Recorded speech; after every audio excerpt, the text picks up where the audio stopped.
रही।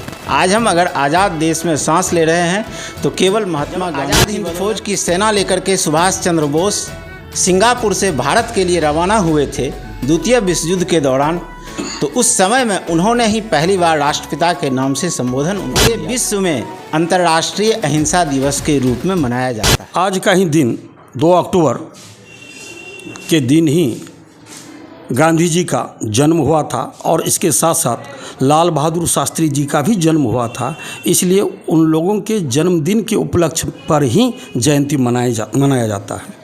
महात्मा गांधी जी को अहिंसा में विश्वास था और उन्होंने जितने भी कार्य किए, खास करके आंदोलन के दौरान जिस समय में भारत गुलामी की जंजीरों से जकड़ा हुआ था, अंग्रेज़ शासन हम पे हावी थी, उस समय में इन्होंने अहिंसा को अपना हथियार बनाया था और इसी के द्वारा इनको अहिंसा का पुजारी कहा गया है।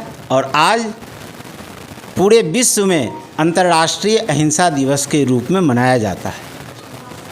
उसे महात्मा गांधी को राष्ट्रपिता भी कहा जाता है। आखिर राष्ट्रपिता क्यों कहा जाता है?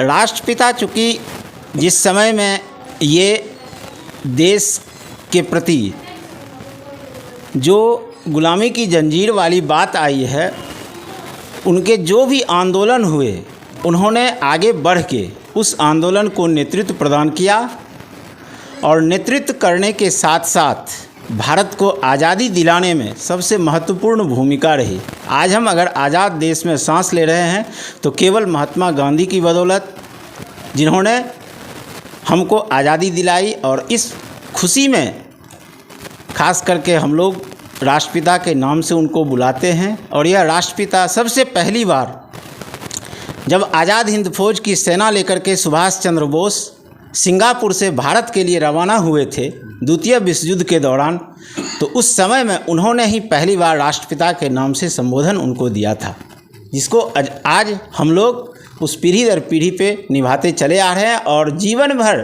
कोई भी पीढ़ी आए, यह राष्ट्रपिता के नाम से उनको संबोधन मिलता रहेगा। एक जन्म दिवस है, चूँकि 2 अक्टूबर 1869 को पोरबंदर में महात्मा गांधी का जन्म हुआ था और इसी के उपलक्ष्य में महात्मा गांधी का जन्मदिवस आज हम लोग जयंती के रूप में मनाते हैं। परिचय दे दीजिए। मेरा नाम किसलय कुमार है। मैं यहाँ सहायक शिक्षक के रूप में हिंदी विषय में हूँ, +2। रविन्द्रनाथ टैगोर ने कहा, महात्मा गांधी पहल महात्मा गांधी आए as school as the door of the India school. जो भारत की गरीबी थी, भारत की निर्धनता थी, भारत का अपमान हो रहा था, उसके दरबार पे खड़े हो गए। इथियोपिया के राजा ने कहा कि Gandhi ji will be remembered as long as those who love freedom. Gandhi ji तब तक जिंदा रहेंगे जब तक कि आजादी को पसंद करने वाले आदमी दुनिया में रहेंगे।